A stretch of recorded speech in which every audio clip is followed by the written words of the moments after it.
जय शिशु अनंत राजा राम जय सत्य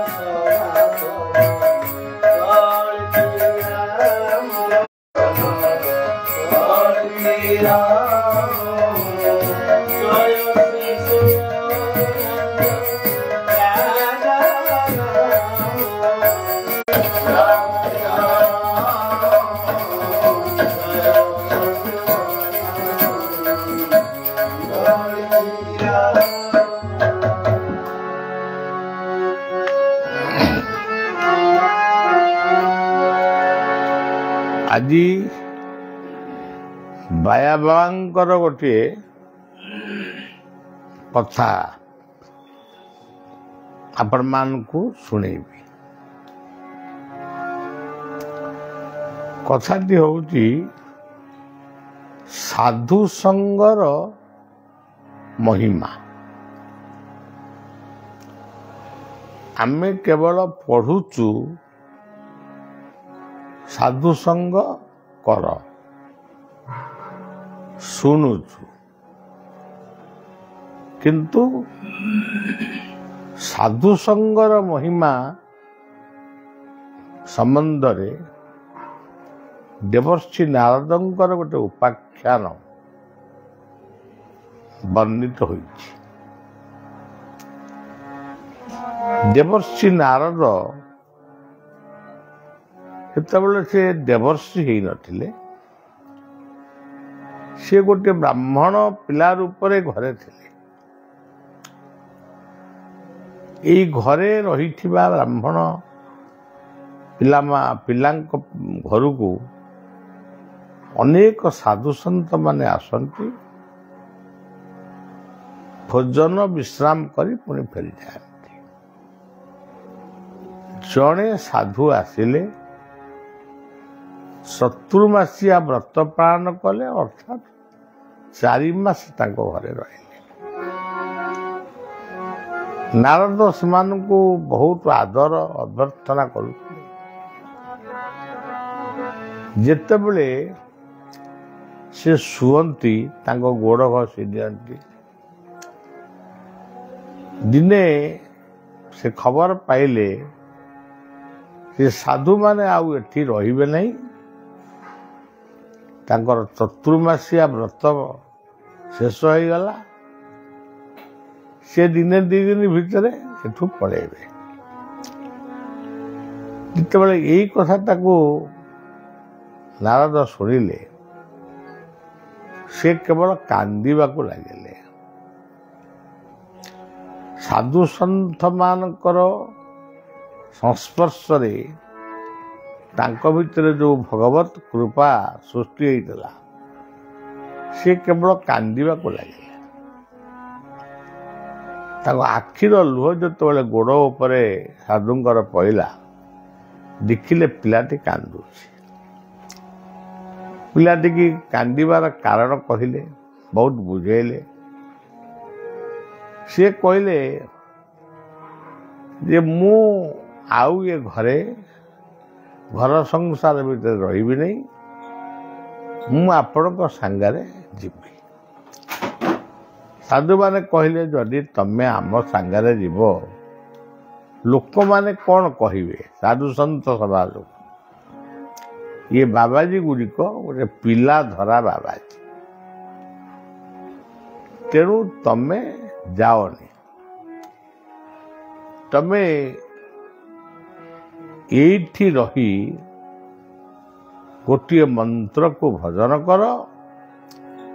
तमर माँ अछंती, माँ को सेवा कर। साधु मानकर उद्देश्य सब एया। से मंत्रटी आमे समस्त पढ़ू। से मंत्रटी देवर्षि नारद हे नाथ श्री कृष्ण हे नाथ नारायण वासुदेव, हे नाथ नारायण वासुदेव,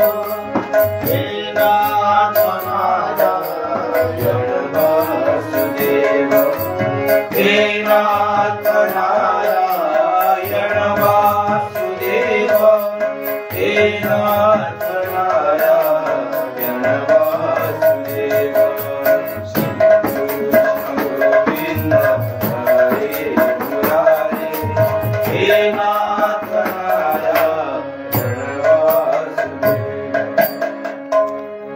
ये नाम को जप करुचंती भजन कले साधु माने घरू विदाय नहीं गले किंतु पिलाटीर मन आउ कोठी लागला नहीं। यही मंत्र को जप करू करू ताकू जमती लागला निसंग जीवन केही तार आउ निजर नाहांती। मार आकर्षण मध्य ताकू बांधी रखी पारला नहीं। से जलखिया खाइबा बहाना रे से साधु माने जो बाट दे जाउथिले से बाट दे देवर्षि नारद दौड़िले। साधु मान तो देखी पकेले आश्चर्य हो गले तुम कहीं आसिल जदि आसिल जाओ फेरी जाओ से नाम स्मरण कर घरे मार सेवा कर पाठ पढ़ भल मनीष हो जिते समय आसब तमें आम सांग को जीव। तेणु सी साधु मान कथार फेरी आसिले से नामटी को स्मरण कले श्री कृष्ण गोविंद हरे मुरारे हे नाथ नारायण वासुदेव श्री कृष्ण गोविंद हरे मुरारे हे नाथ नारायण वासुदेव। दिने पिला मानक पाखरे खेलुचंती हठात दिने गोटे पिला खबर देला तमर माँ सर्पाघात मृत्यु हो विश्वास कर पारे जीवन एकमात्र साथी देले माँ दौड़िकी गले मांकर शव को देखिले जो घरे माँ शोई से मां को सेठी संस्कार कले एवं क्रियाकर्म इत्यादि शेष करी पुणी चलिले से साधु सन्त मानक पाख। साधु सन्त माने तांको देखी खुशी हेले एवं तांको कहिले जे तुमे पद्मासन कर सिद्धा बस हृदय चक्र को ध्यान करी यही नाम को स्मरण कर। तुम कौन अनुभव करिव तो तमें आमको कहब बा निजे मन भीतर रखिब। साधु को कहवा अनुजाई देवर्षि नारद पद्मासन रे बसिले एवं एकाग्रतार सहित बसी साधु मानकर प्रदत्त नाम को भजन करी आखिरु लुह बुहाई से भगवान कृष्ण को चिंतन कले। देखुचंती कृष्णंकर मयूर चूल हातरे बंशी त्रिभंगी छंदरे ठिया होइचंती कदम्ब मूलरे जमुना कूलरे से ठिया होइचंती तांको नख पंक्ति मान गुरु ज्योति निर्गत रंगा चरणंकर रंग भेष को देखी से ध्यान रे समाधिष्ट हेले ତାପରେ ଭଗବାନ କୃଷ୍ଣଙ୍କର ଗୋଟିଏ ବାଣୀ ତାଙ୍କୁ ଶୁଭିଲା ଯେ ତୁମେ ଏଇ ଜନ୍ମରେ ଆଉ ମତେ ପାଇବ ନାହିଁ, ଯେତିକି ପାଇଲ ସେତିକି। ତୁମକୁ ଦେହ ତ୍ୟାଗ କରି ପୁଣି ତୁମେ ଏଇ ସାଧନ ଭଜନ କଲେ ତୁମେ ମୋ ସହିତ ରହିବ ବା ତୁମେ ତମ ସହିତ ମୁଁ ଲୀଳା କରିବି। ଆଉ ତେଣୁ ଦେବର୍ଷି ନାରଦ ଦେହ ତ୍ୟାଗ କଲେ। ତାପରେ ସେ ଦେବର୍ଷି ରୂପରେ ପୂଜା ପାଇଲେ। ଅହରହ ସେ ନାମଟିକୁ ସେ ସ୍ମରଣ କରୁଥିଲେ। ଇଏ ହଉଛି ସାଧୁ ସଙ୍ଗର ମହିମା। ସମସ୍ତଙ୍କୁ ଏ କଥା ମିଳେ ନା। ଯାହାକୁ ମିଳେ ସେ ନିଶ୍ଚିତ ଜଣେ ଭଗବତ ଅନୁରାଗୀ, ଯାହାର ପୂର୍ବ ଭାଗ୍ୟ ଦିଶେ ତା ପୁତ୍ର ସାଧୁ ସଙ୍ଗେ ମିଶେ।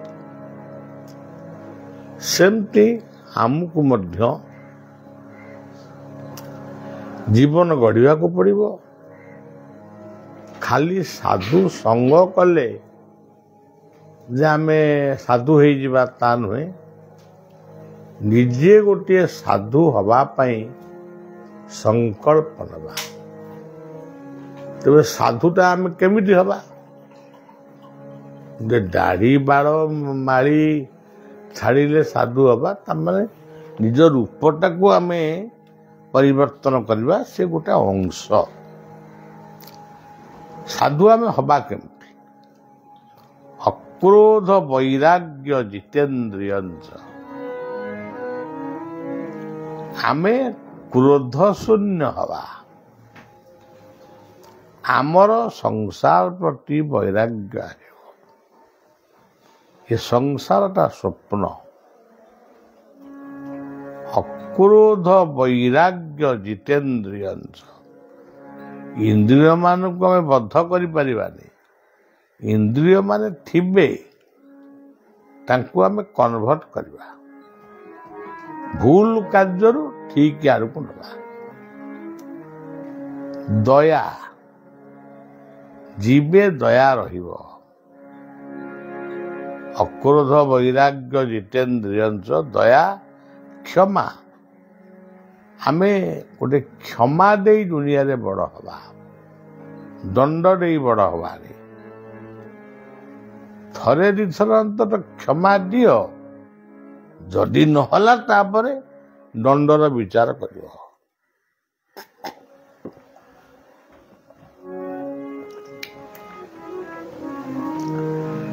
ସବୁଠାରୁ ବଡ଼ କଥା ହଉଛି ସମସ୍ତଙ୍କ ସହିତ ମିଳିମିଶି ଚଳ।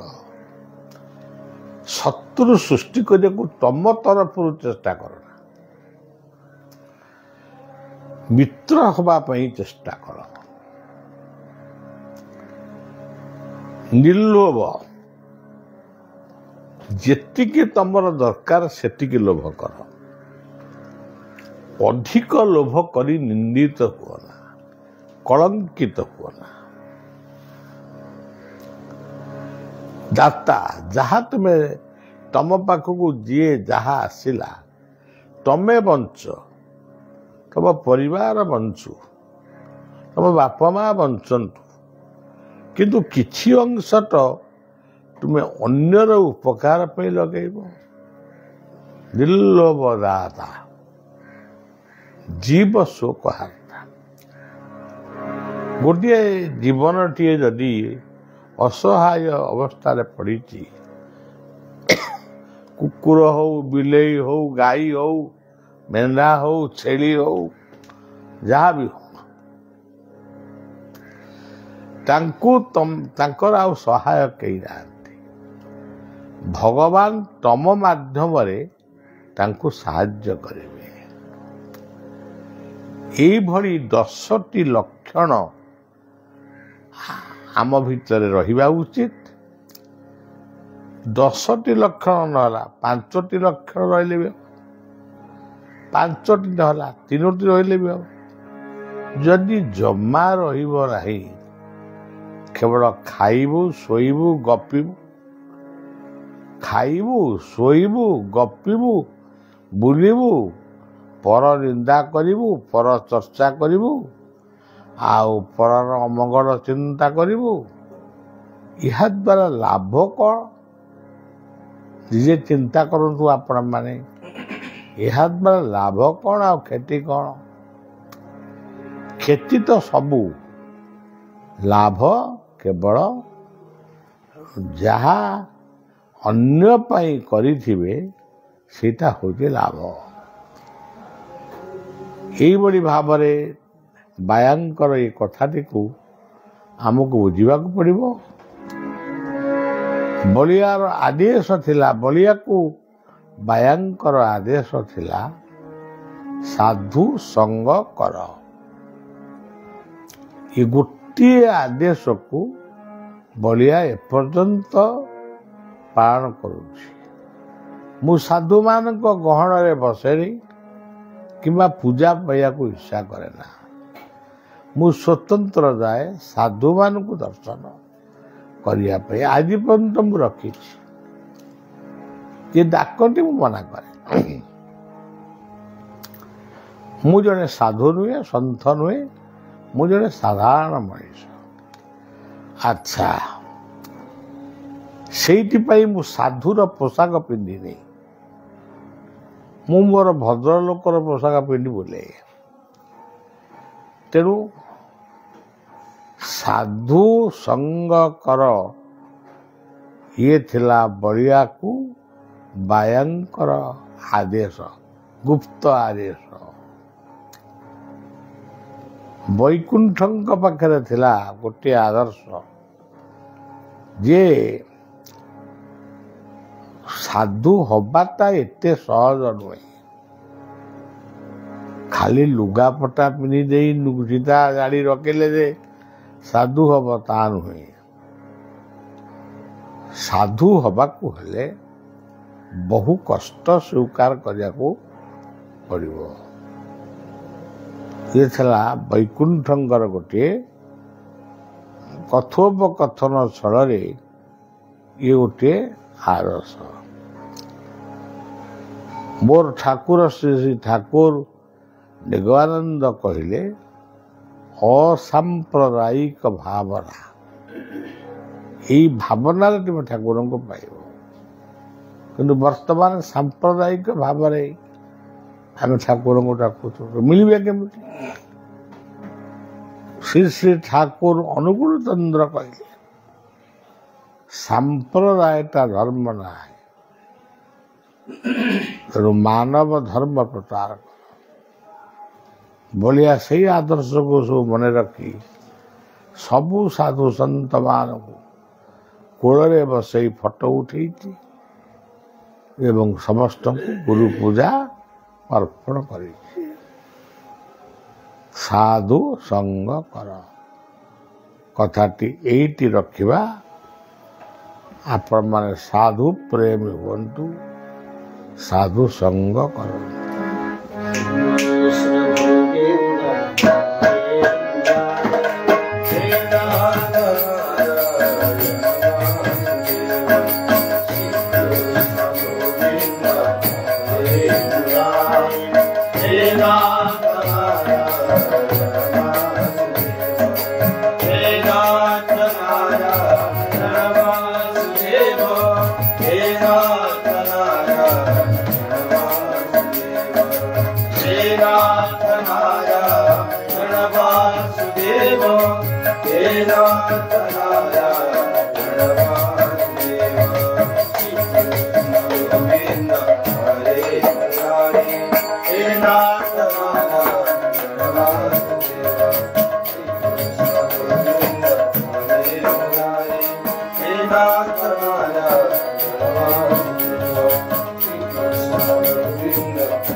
Hare